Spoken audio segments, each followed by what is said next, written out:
I'm Jeffrey Villadwan, and this is the Battle of Waterloo, the historical scenario from Napoleon Total War. The Total War series is the nearest thing to time travel because you don't just get to watch a battle dispassionately as if watching a movie, you actually get to fight and try to win what feels like an important historical battle, and you can put yourself in the shoes of a great general without even spilling any real blood. So I will try to win a gold medal that is a decisive victory.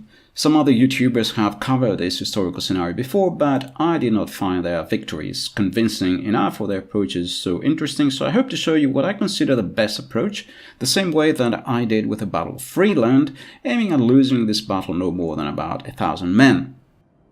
Napoleon seems unstoppable. His armies pushed us aside with ease. There has been little rest in the retreat. But here, we will make a stand. As I said, we will fight the battle from Wellington's perspective.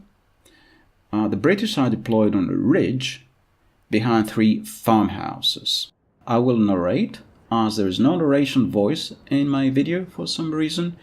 So says Wellington, I have decided to make our stand here on the Brussels road north of Waterloo. Despite yesterday's rain, that fellow keeps coming on. So here's the British line. The main body of my army is on the reverse slope to protect them from the Corsican's artillery. And here's the right wing behind one of the farms. The remainder are positioned at Hougomont on my right, with a unit of Jägers hidden in the orchard. La Haye Saint in the center, and Papelot on my left. These we must hold. As always, that man has his artillery. His guns are strong on the right, but I will jump into the battle at this point, so there's some light cavalry on the left. Here's the center with Wellington and some gun emplacements. Then the farm of Hougomont, and French opposite, some line infantry at the front, reserves of cavalry, new and old guard in the rear, and more line infantry, artillery, and some cavalry on the French right. The French begin to move forward. You can see that there is a ridge that forms an impassable barrier on this part of the battlefield, so the French cannot advance through this part, they will have to come down the middle. I have put light unit into Papelot, artillery supports them. The cavalry is useless on this side because of the impassable ridge, so I am moving them to the right. There are also some emplaced stakes, and the light skirmishers are taking positions in the center in front of the cannon emplacement there to put down some more wooden stakes. That was Wellington, you just saw. He was moving to the right where the ground is more open and we can push. I move here also our best infantry to hold up the French, because it is here that we can make our move. There's also this cool looking unit of Brunswick line infantry here in black. The French waste no time and attack on both flanks, and you barely have time to deploy before they come. So because this was really fast, I will show you everything a second time. Again, here's the left side. This light unit goes into Papelot, the ones you see here. The artillery has started firing at the approaching French, targeting mostly their cavalry at the front. The French guns are focusing down the 3 farms. All the other infantry and cavalry take positions on the right. The Nassau Jägers leave the woods. You'll see them in a minute. Those were the units that were in the woods and the orchards, we were told in the beginning. So here they are. They leave the woods at the front and pull back to the ridge because they're just too exposed there. Unlike real history, I don't want them there. Hougomont was so heavily targeted by the French artillery. You see, it's been bombarded constantly that I did not put any units in there. So the Earl of Uxbridge is moving to the right with his cavalry. You see the cavalry moving there. Rifles move behind the central farm. The Blackguard, the Scots take position above Papelot, and a unit of Nassau Jägers goes into the farm of Papelot. The Dutch light dragoons harry to the right. You see them there. The Earl of Uxbridge, along with the cavalry of the Life Guards, and the Duke of Wellington. Opposite, the French are wasting no time, and 3 companies of Fusiliers of the line are advancing against our right wing. They're also advancing against the left wing. Mostly Fusiliers of the line are advancing towards Papillotte against our left wing. There's 12-pounder artillery focusing down the farms, and also 8-pounder artillery. The French also have a cavalry unit here under Daulon. More French artillery is moving into position. Here are the reserves, some cavalry cuirassiers, the French General Michel Ney, the Young Guard, Napoleon, then the Old Guard, and another unit of cuirassiers. Daulon is moving up behind the advancing French Fusiliers of the line. He's being focused down by our artillery. His cavalry unit is being decimated by artillery fire, and so the battle begins.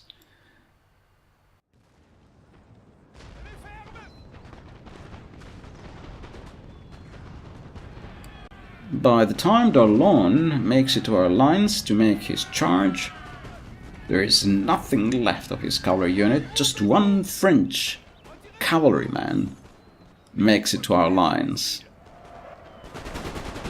So in the meantime, we're barely a couple of minutes into the battle, and the French are already assaulting the central farm. We send as much infantry as we can into it to shift the fight in our favor.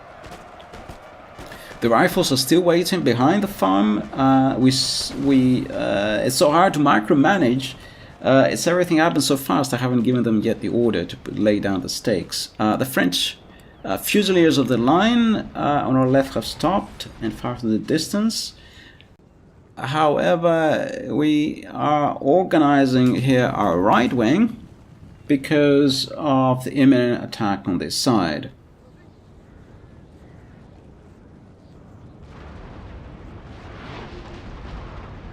So we form a U-shape flying infantry. All our cavalry, you can see them there, are moving to the right flank to outflank the French. They move beyond this U-shape of the infantry into these woods here. So we send off a volley just in time before the French Fusiliers of the line up, and then they start shooting back. Here are again those Brunswickers. They are still not in position. Everything happened very fast. So the French Fusiliers of the line here have already opened the fire.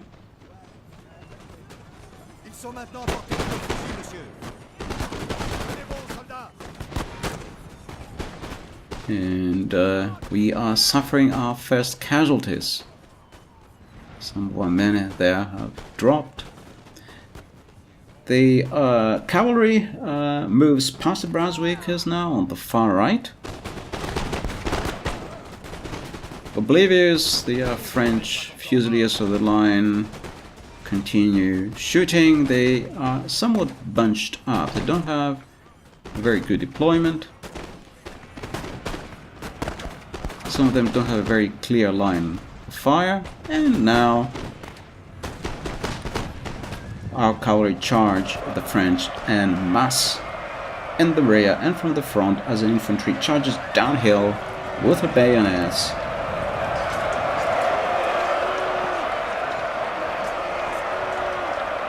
The French put some resistance, but surrounded, the French break and are taken prisoners. Amid this wonderful atmosphere of gunfire and smoke and dust and flying pollen or seeds or whatever they are, blown by the wind.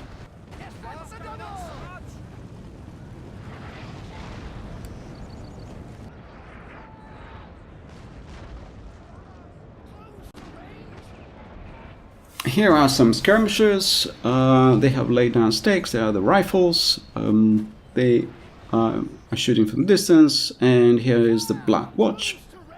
The Scots here again, the skirmishers behind their stakes. The artillery shooting from the distance. The various units are shooting as much as they can. This unit somehow again tried to chase an enemy unit or something that had been routed, so I had to order them back behind their wooden stakes.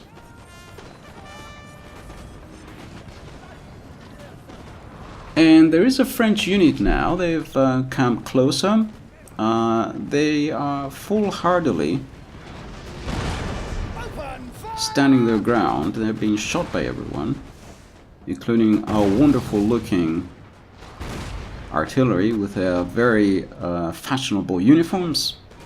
So they're being decimated now, being shot by everyone.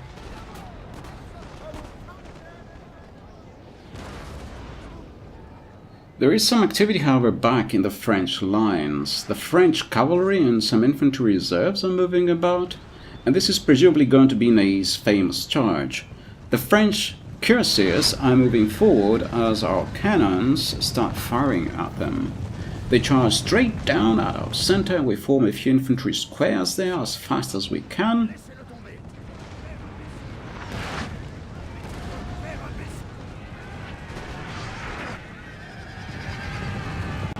We send grape shot into the cavalry that breaks their charge.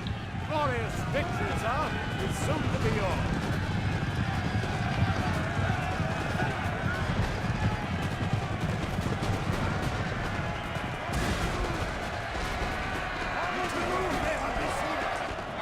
Our infantry squares, in combination with the stakes, barely managed to hold back the French cavalry charge. Indeed, Marshal Ney himself somehow managed to get through our lines, and you can see him here now attacking a unit on top of the ridge in the rear. That unit managed to form a square just in time.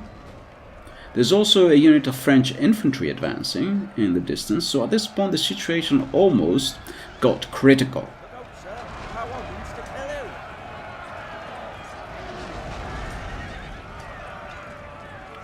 However, our cavalry had reformed on the right, and they were ready for action, and they charged the French general.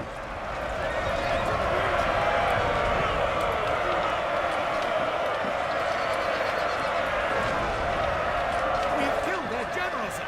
Now they must break. Regulars, moving on. So General Ney has died. And there's still that little problem of that infantry, that French infantry approaching, and so they have been so far held up, our infantry on the right, and having defeated Ney, the cavalry next charges the second wave of French infantry here, once again from all sides, and the French unit is an elite triple golden chevron unit, and do not break.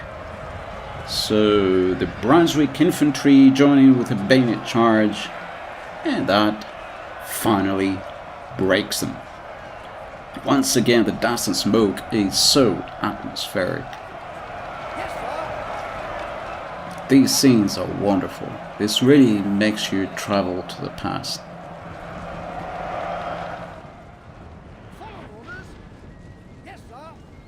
So finally, there is a lull in the battle,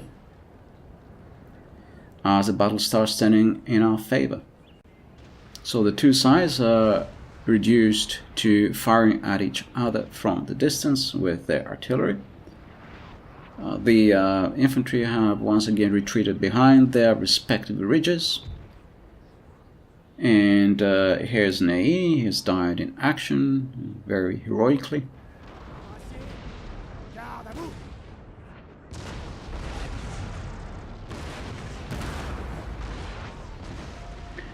There's mostly an exchange of artillery fire from the distance at this point, except for a single unit of French Fusiliers on the line out here on our left wing, who are behind a slight hill and have suffered very light casualties, so they are holding their ground and they are pushing their attack.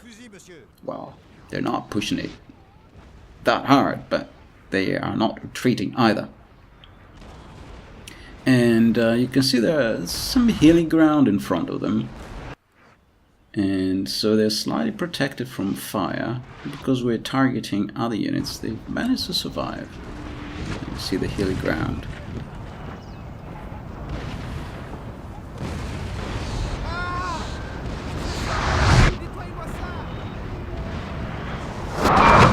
Here's a farm of Papalot.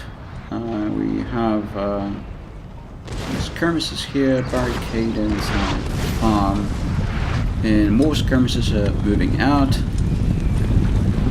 to try and take a shot at the French unit. Some of them seem to have found a line of fire, but it's not a very good line of fire, so they can rearrange themselves. There's also something happened there, an artillery shot or something. So some sharpshooters here, they're taking random shots at anyone they can shoot at.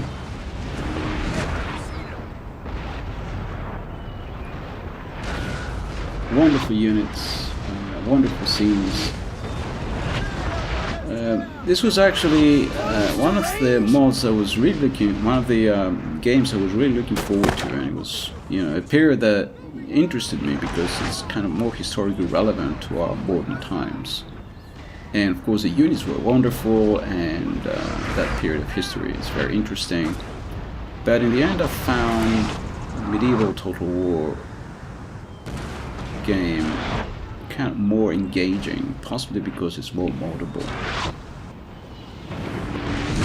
Somehow it's more engaging. I don't know why. There are more modes for it. It's more moddable. It's kind of, you know, there are different units for it, you know, so on. But as a base game, this is also very interesting. At least very beautiful, I would say.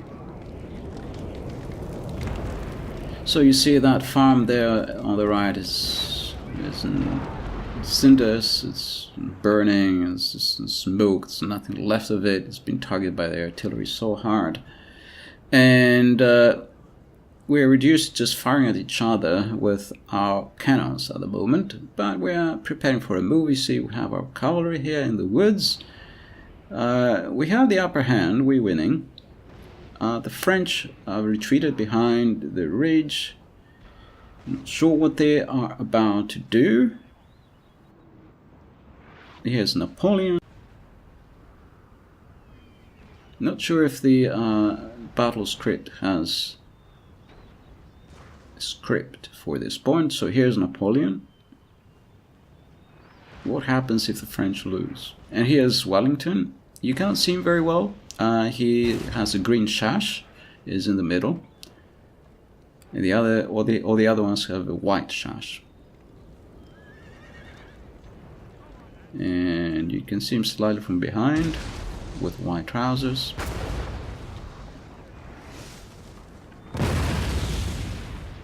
We're just shooting at each other from the distance at this point. Not much else is going on.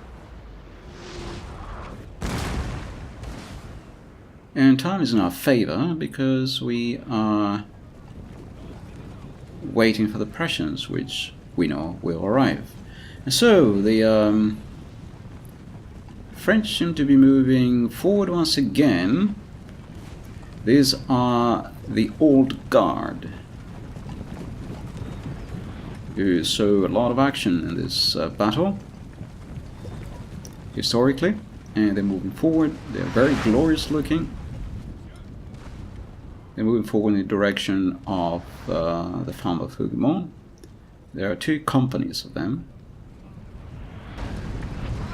Here they are again, very wonderful looking. Oui, monsieur.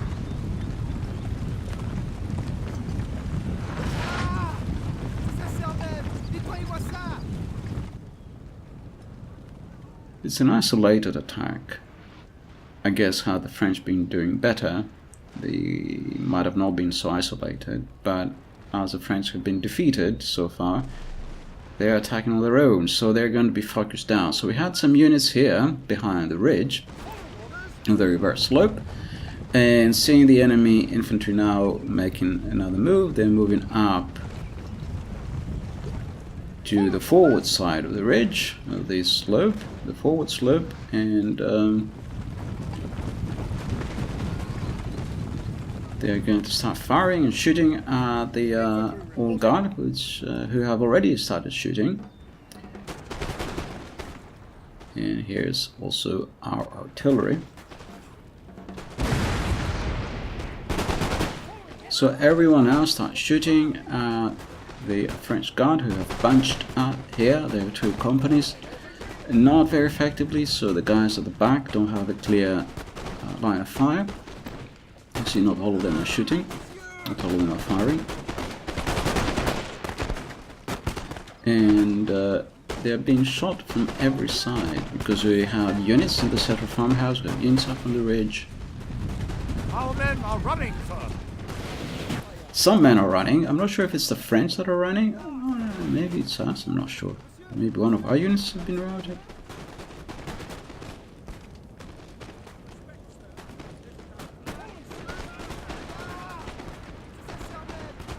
And you see we have some skirmishes approaching them from the other side. We have units up on the ridge.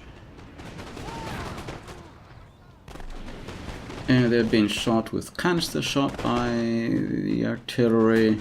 And so they break and flee ignominiously. What a disgrace. Yes, sir.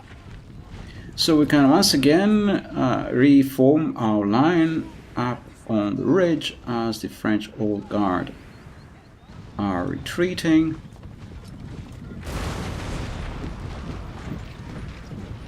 Glorious looking British unit, line infantry. Here's the French side. There's very little left to the French at this point. They're running out of options. Now, sadly at this point, something happened and my battle crashed. I think my computer or something started running slow. So I'm going to pick up the battle from this point the second time.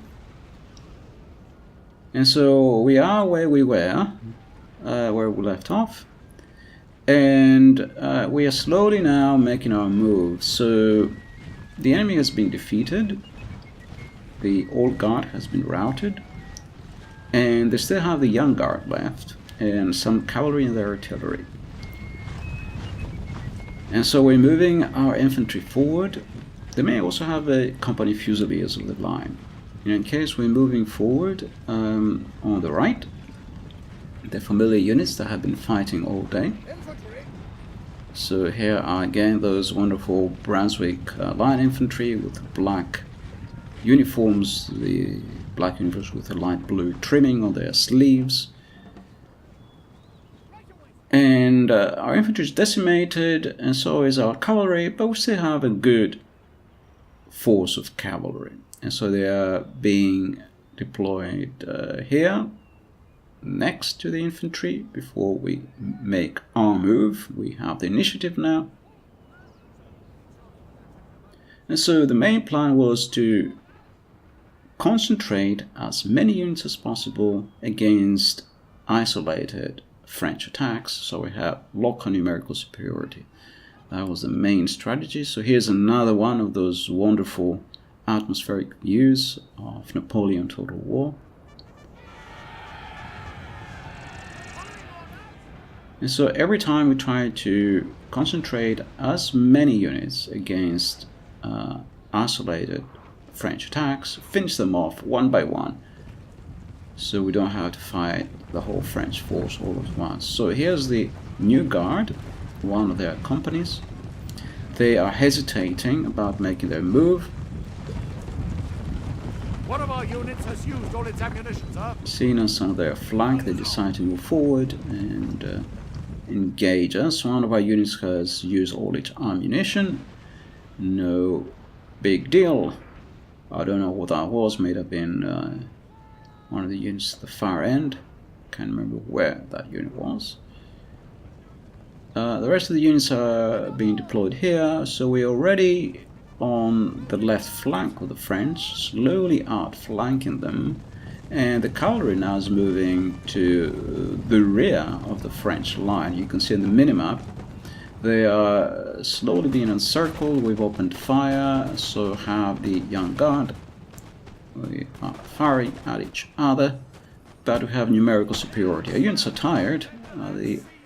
The Young Guard is fresh and at full strength, but outnumbered.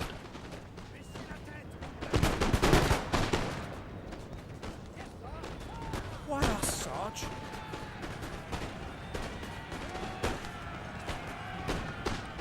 And the cavalry finally makes its charge the Young Guard in the rear, and they rout them.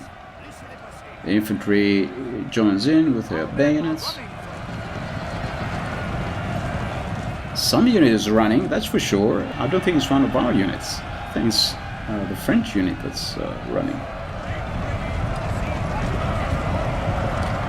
In any case, so one of the units of the Young Guard has been routed. The French still have another unit, another company of the Young Guard.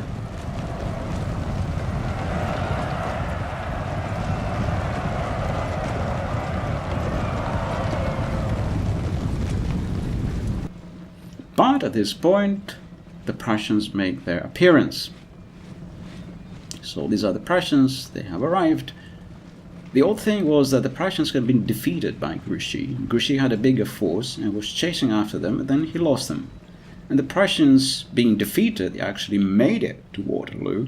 Grouchy, who had a bigger army and had been victorious, never made it to Waterloo. And so I'm fairly sure that played a role in how the battle went.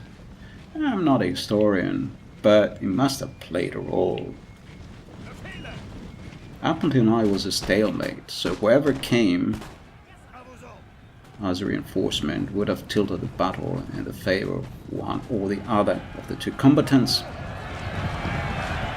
And so here we've attacked another French unit with our cavalry. I think that might have been the other unit of the Young Guard that was still holding their ground near Napoleon.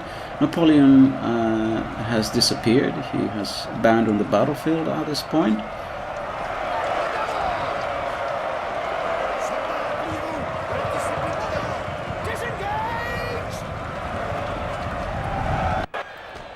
And here are the Prussians. The Prussians have been attacked by a French cavalry unit. There might have been one or two French cavalry units in reserve.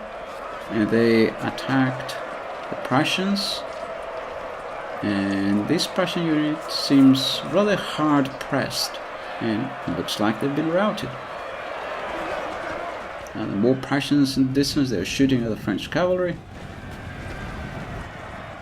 And our own cavalry here has attacked this French unit.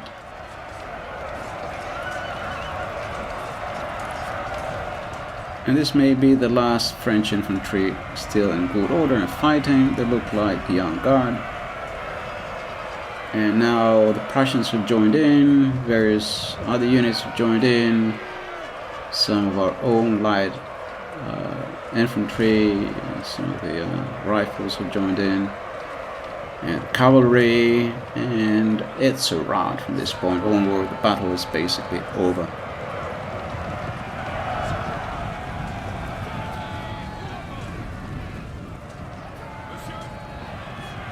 The men of the teams must rest. They will rest very soon, because the battle is nearly over.